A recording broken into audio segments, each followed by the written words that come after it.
Les histoires de Jaya. Les histoires de Jaya. Les histoires de Jaya.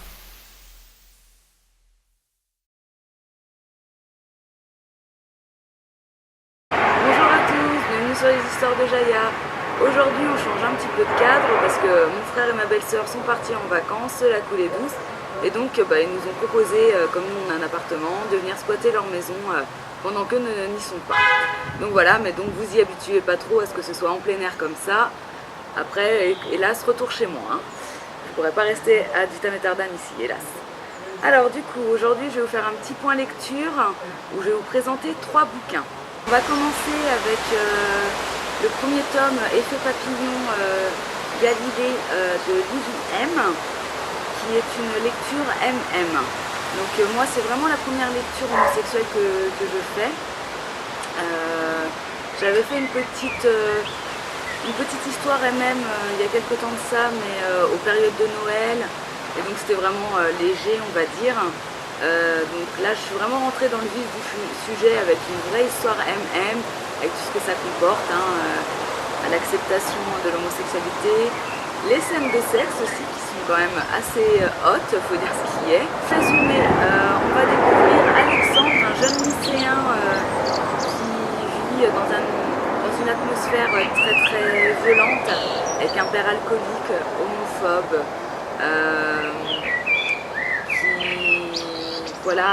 très violent, qui le frappe, et une mère complètement soumise à son père. Donc elle ne prend jamais la défense de son fils. Et Alexandre, c'est un petit beau gosse, une petite star dans son lycée, il fait du tennis, il a des amis, un petit groupe d'amis avec qui il s'entend super bien. Personne ne suspecte ce qui se passe à la maison, bien entendu. Et un jour, lors d'un tournoi de tennis, il va se confronter à un jeune homme, Jamie. Et là, ça va être le coup de foudre entre Jamie et Alexandre. Donc au début, Alexandre va complètement rejeter Jamie parce que les émotions qu'il va ressentir, il va en avoir peur puisque son père est homophobe et que toute sa vie il a entendu que son père dénigrait les homosexuels, que c'est des tapettes, des saltafioles, vraiment des termes très très péjoratifs, il faut dire ce qui est. Donc il va avoir peur de ses sentiments. Et ensuite, il va apprendre à lâcher prise et il va y avoir enfin l'acceptation d'aimer qui il veut, que ce soit un homme, une femme, et d'aimer Jamie en particulier. Et là, une belle histoire d'amour va suivre. C'est une très belle histoire d'amour. On est obligé de les apprécier, ces deux personnages-là, parce que autant Jamie, il s'accepte, lui, tout le monde est au courant qu'il est homosexuel, il n'en a aucune honte, il est vraiment prévenant, il est touchant, Jamie est vraiment touchant.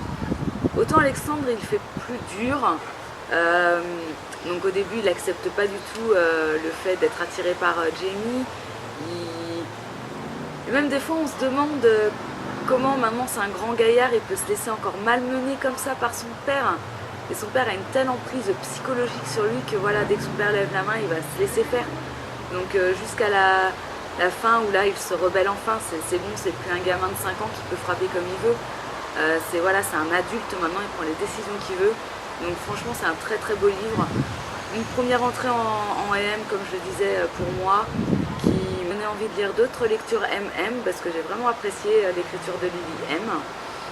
Et donc la suite, parce que vu la fin du premier, heureusement que le deuxième était sorti quand je les ai lus, parce que la suite la fin du premier est vraiment waouh, qu'est-ce qui se passe, je veux savoir la suite tout de suite. Et donc là le deuxième tome, donc c'est toujours l'effet papillon et ça s'appelle Galilée. Et là on retrouve Jamie et Alexandre, donc là ils vont vivre ensemble, et ils vont essayer d'apprendre à vivre ensemble, comme je disais, et aussi à extérioriser les démons du passé, enfin surtout ceux d'Alexandre. Et pour ça, il va falloir avoir une rupture nette pour pouvoir à Alexandre de se reconstruire loin de son passé. Et donc il va fuir. Et moi j'ai adoré ce tome là aussi. un petit chouïa en dessous du premier tome pour moi, mais il est plus sombre aussi. Je l'ai trouvé plus sombre dans le sens où vraiment Alexandre a vraiment eu un gros travail sur lui-même pour accepter ce qui s'était passé dans le tome 1.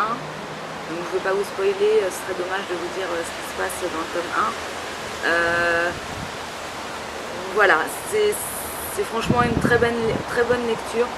Si vous n'avez pas peur de la lecture MM, si vous n'avez pas d'a priori là-dessus, je vous le conseille. C'est un très beau livre. C'est un beau livre sur la tolérance, sur voilà, tout le monde a le droit d'aimer qui il veut.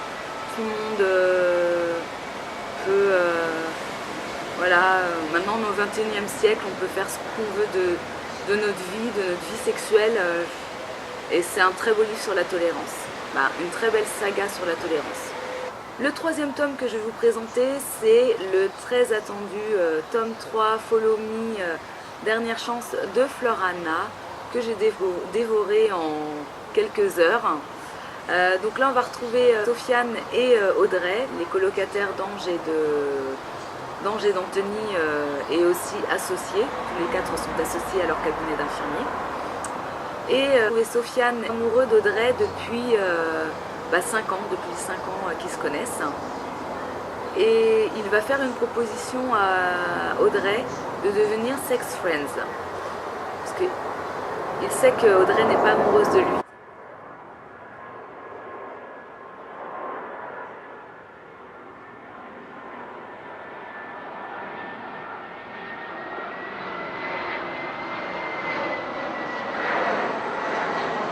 Audrey n'est pas amoureuse de lui et pour pas gâcher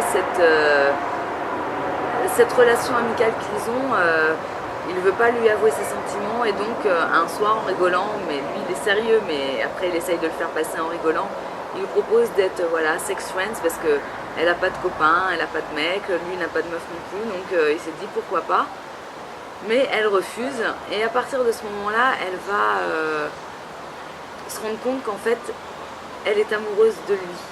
Donc vient enfin l'échange des sentiments qu'ils ont l'un envers l'autre. Mais une mauvaise nouvelle va venir perturber l'équilibre qu'ils essaient d'intégrer, qu'ils essaient d'avoir en étant un couple et non plus des amis, qui est quand même assez difficile comme perturbation, il faut dire ce qu'il est. Alors, voilà, j'avais adoré le tome 1. J'avais adoré le tome 2, j'ai adoré le tome 3. En plus là, on y parle de pathologies médicales assez complexes. Et franchement, je tiens à féliciter Fleur Anna parce qu'elle a fait un gros boulot là-dessus. Franchement, moi j'ai appris pas mal de choses quand même sur la pathologie qui est expliquée dans ce tome-là. Donc je vous dirai pas ce que c'est comme pathologie, il faut le lire. J'ai vraiment voilà, j'ai appris à connaître cette maladie là, et donc je te félicite Fleur, parce que franchement là il y a vraiment un gros travail sur le milieu médical qui a été fait, et je trouve ça vraiment super, parce que en plus de nous divertir, tu nous apprends des choses. Alors Sofiane, j'ai adoré son personnage. Voilà, il est égal à lui-même comme on a pu le voir dans les 2 autres tomes, c'est-à-dire il reste tel qu'il est. Il n'a pas de faux semblants, il n'est pas hypocrite, il dit ce qu'il pense, point barre. Il n'a pas envie, voilà, il n'a qu'une vie et il l'assume, et voilà, il fait ses choix en fonction de sa vie. Audrey, moi j'ai eu, dans le premier et le 2e tome, j'arrivais pas à cerner son personnage. J'arrivais pas à comprendre vraiment comment était son personnage. Donc là, on arrive à mieux la comprendre. Une seule chose, moi, m'a un petit peu embêtée, c'est que pendant 5 ans, elle est en colocation donc avec tout le monde. Et j'ai l'impression qu'il commence à la connaître vraiment que maintenant, que dans ce tome-là, donc 5 ans après. Et je trouve ça hyper compliqué quand même de pouvoir jouer un rôle pendant 5 ans. Moi, je sais pas si je pourrais ne pas être naturelle pendant autant de temps. Des fois, même pendant 1 heure, j'ai du mal à pas être naturelle. Alors 5 ans, non, c'était impossible pour moi. Et voilà, pour cacher des choses, elle joue un rôle, elle n'est pas elle-même, Audrey. Et donc, au fur et à mesure de son histoire avec Sofiane, elle va essayer de lâcher prise et de devenir enfin elle-même. On découvre aussi Anaïs, qui est la sœur de Sofiane. Alors pour moi, Lise, Anaïs, même combat, c'est deux nanas, je les kiffe. Franchement, voilà, il n'y a pas d'autre mot. De toute façon, voilà, j'ai pas de tome préféré, je vous l'avouerai. J'ai pas de personnage masculin préféré, j'ai bien aimé les trois. Ange avec ses cassures lors de sa séparation d'avec Lise. Anthony a essayé d'être vraiment un homme compatissant, un homme adorable. Et Sofiane, lui, il est, si tu l'acceptes tel qu'il est, avec ses défauts, ses qualités, ben, il t'acceptera aussi avec tes défauts, tes qualités. Il fera tout pour toi, pour t'épauler, pour te... Voilà, c'est vraiment... t'as envie de l'avoir comme ami, Sofiane. Par contre, en personnage féminin, voilà, moi, mon coup de cœur, ça a été et ça reste toujours Lise. Ce qui m'a fait dire dans le tome d'avant, dans le tome 2, que j'avais préféré le tome 1. Tellement j'ai adoré Lise, bah voilà, j'ai adoré le tome 1 vraiment parce que Lise, elle est vraiment exceptionnelle. Je me retrouve vraiment dans son caractère, elle est faux folle, elle dit ce qu'elle pense. Voilà, j'ai moins apprécié Margot et Audrey comme personnages parce que j'ai tellement adoré Lise que j'ai eu du mal après avec les autres personnages féminins. Voilà, c'est la fin de la vidéo, donc j'espère qu'elle vous a plu. Si vous avez aimé la vidéo, n'hésitez pas à mettre un petit pouce bleu, ça fait toujours plaisir. Vous pouvez vous abonner à ma chaîne YouTube, à ma page Facebook. Et n'oubliez pas de jeter ma page Facebook parce qu'un concours est bientôt en préparation. Donc d'ici quelques jours, je vous en parlerai. Putain, c'est pas possible! J'en ai marre des avions! Moi, je vous dis lisez, lisez, lisez. Bisous les amis!